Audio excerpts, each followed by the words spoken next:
guys, my name is Preeti. Welcome back to my channel. In today's video, I am going to be talking about my just purchased Morphe Richards OTG, and this video is mainly going to be about why I chose this OTG and not anything else. And I'm not going to be discussing a lot of the technical things which are already mentioned in many other videos and many other articles. Even if you just google it, you'll find specifications and all the accessory related details. So this is not going to be about that. This is more in terms of why I chose it and what are the things you need to keep in mind. And these things I didn't really find out easily. I had to do a lot more research, so I thought I'll just make a concise video about that. If you're interested in those aspects, then you can keep watching. Okay, so the first thing is, what is this model? Okay, this one is the Morphe Richards OTG 52RCSS, which stands for Oven Toaster Grill, 52 liters, rotisserie convection stainless steel. Okay, so in this there was another model which is like a competitor to this. It's from Morphe Richards only, but that one is called Besta Black. That also comes in 52 liters, 40 liters and all of that, so you can choose your size. But in that one, what I found was it had only 4 functions, whereas this one, if you see, it has 6 functions here.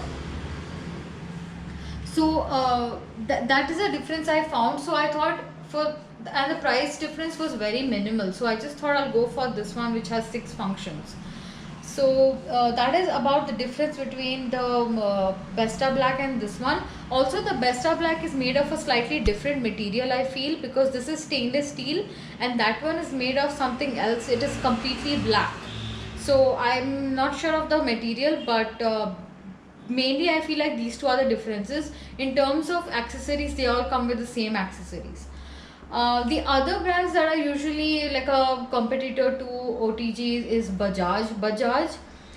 You should know that Bajaj owns Morphe Richards now. So whether you buy Morphe Richards or Bajaj, the service will be done by Bajaj only. So it's really up to you. Bajaj is slightly less expensive compared to Morphe Richards. But the reason why I picked Morphe Richards between those two is because I felt their parts were a little more sturdy, especially the door opening and the knobs and all that.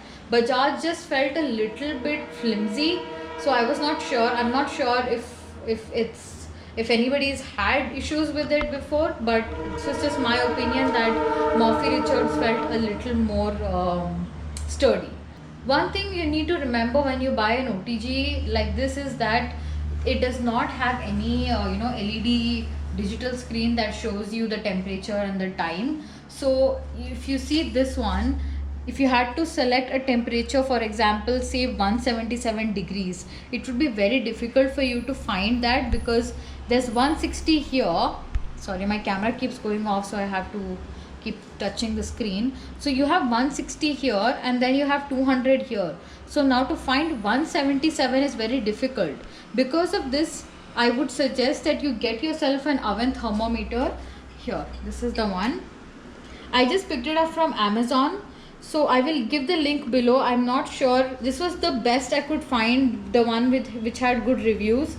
So I really don't know like if there, and it was quite cheap, so I don't know if this is the best I could get, but definitely I will be showing you how to use it in this video, so you can decide whether to buy this or you want to explore more options. So this is thing about the temperature and about the time also. If you see the timer, if you had to do timing based on decimals or like very intricate dishes which require you to make sure the timing is perfect, it's very difficult to find the correct time here. So what I would suggest is you should also parallelly run the timer on your phone to make sure you don't overcook it or undercook your dish. That is the other thing. One more thing which I wanted to tell you guys is that due to the current lockdown situation, this particular model or any oven from Bajaj and Morphe Richards which is more than 40 liters is a little difficult to get because it comes from China. So they are having a little difficult time getting. So when I asked in my local electronic shops, they said they didn't have it. nor will it come in the near future. So they told me to settle for 40 liters. But I had my eyes on this model very, very strictly, so I went around looking for it. Thankfully, I found it in Croma. I'm guessing it's the last few pieces that they have left. So if you are looking for anything above 40 liters, I would suggest that you do a little bit of looking around and make sure the stock is available wherever you're staying. But otherwise, for more than 40 liters, if you have to buy, you'll probably have to settle for Indian brands like Pigeon. Bajaj also should be, but I don't know. The lady in the shop said that Bajaj and Murphy Richards will not be getting any more for more than 40 liter OTGs. So that's one thing I want you guys to keep in mind. Regarding buying what size, I would suggest that you buy 52 liters only because when you bake, it is like something you'll get better at as time goes by. So initially you may bake only one loaf of bread or like couple of cupcakes, but as you keep baking and you get better at it, just baking one loaf will not feel enough. You'll want to make multiple things. You'll want to go to higher things like roasting a whole chicken with vegetables and making lasagna and strudels and all of that. So if you're somebody who enjoys cooking, baking, I would suggest you go for a higher capacity OTG, because otherwise you'll buy a small one and then 2 years later you'll realize you want to bake more and you're stuck with this small thing. So that is the other reason why I suggest at least buy like 42 or 48 liters, if not 52. Price difference is very marginal, maybe 1 or 2,000 rupees more. So it really doesn't make any difference to limit yourself initially. Before we use the OTG, we're supposed to do something, and that is wipe the glass door and the inner cavity with a moist cloth and then with a dry cloth, and then heat the OTG for up to 10 minutes in the toast convection mode. The toast convection mode is this one. Do that in the toast convection mode, that is this one. So we will be doing that now. I will also be using the oven thermometer that I told you about while this is preheating, so we can check how this works. So what I'll do now is I'll just put the crumb tray and I'll put the baking tray, and then I'll put the oven thermometer on it, and then we'll do the first round of preheating that they are telling us to do before we do anything else. Okay, so I'm just gonna wipe this like they said with a slightly damp cloth.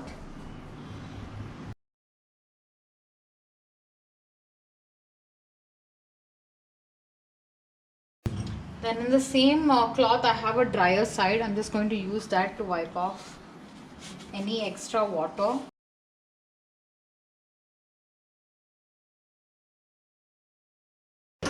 I'll just use a tissue paper to wipe off any more excess water, because I just don't want any water remaining on the surface.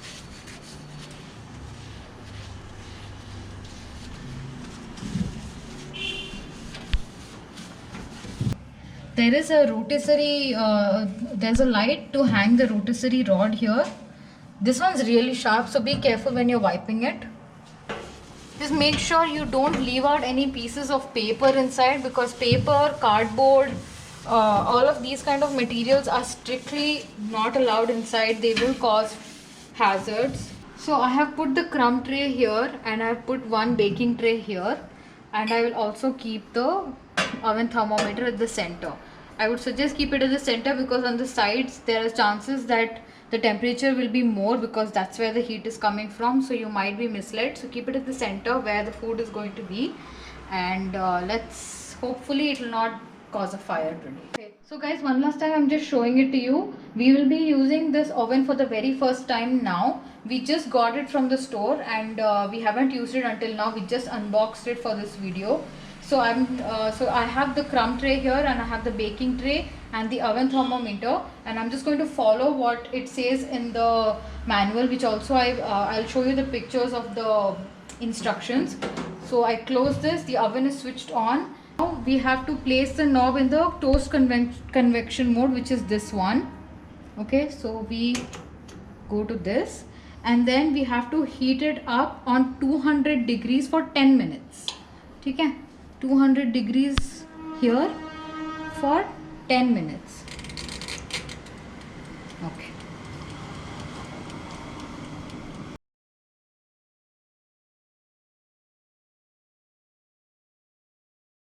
Now it is done. It just made that bing noise and the lights went off. I guess it's done. So I'm going to open this,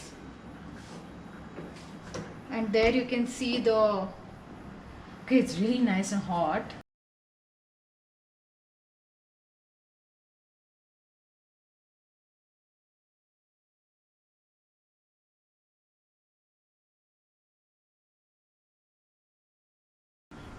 The other thing is, the whole time the oven thermometer was inside while it was preheating.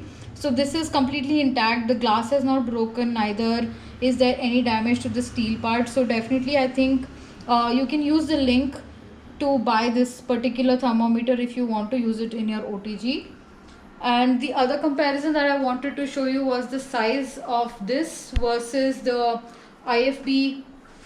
This is the microwave oven. This is the 25 SC4. This is just to give you an idea about the size it takes up in the kitchen. So this one's quite compact, 25 liters, whereas this one is huge. So you should have good space. I'm definitely going to be moving it. It's not going to sit in this corner. I'm going to move it to a more ventilated place because it is emitting quite a bit of hot air from all the sides. So that is one thing you should keep in mind. Okay, so I completely forgot to film the ending of that video. The first part of the video that you saw until now was shot yesterday. I'm filming it the next day, this part, and I just wanted to tell you guys how the whole thing went. I even cooked something today for lunch, so I wanted to share that with you guys. I just used a recipe from YouTube to make some roast chicken. And if you want to try it, I'll just link the video down. It's not a sponsored video, nor is it like anything fancy. It's just a YouTube video that I googled and seemed the most easiest to achieve. And I've also mentioned the exact time that time and temperature that I used to make this dish. Everything is written in the description box, so you can check that. Other than that, the microwave, I hope I have been able to answer some of the lesser asked or lesser known things about this OTG. And if you have any more questions, you can let me know in the comments. I'll try to answer them as best as I can. I'm not a professional baker, nor am I professionally a knowledgeable person to talk about these things, but this I can help you out as a beginner, because there are so many things which professional bakers and all of that might think is like common sense, but as a beginner, who's somebody who's baking for the first time, you may have like really silly questions. So those things you can just let me know, and I can tell you based on my experience. So that is all I wanted to say, and if you have any more queries, you can just leave a comment down below and I will answer them. Bye.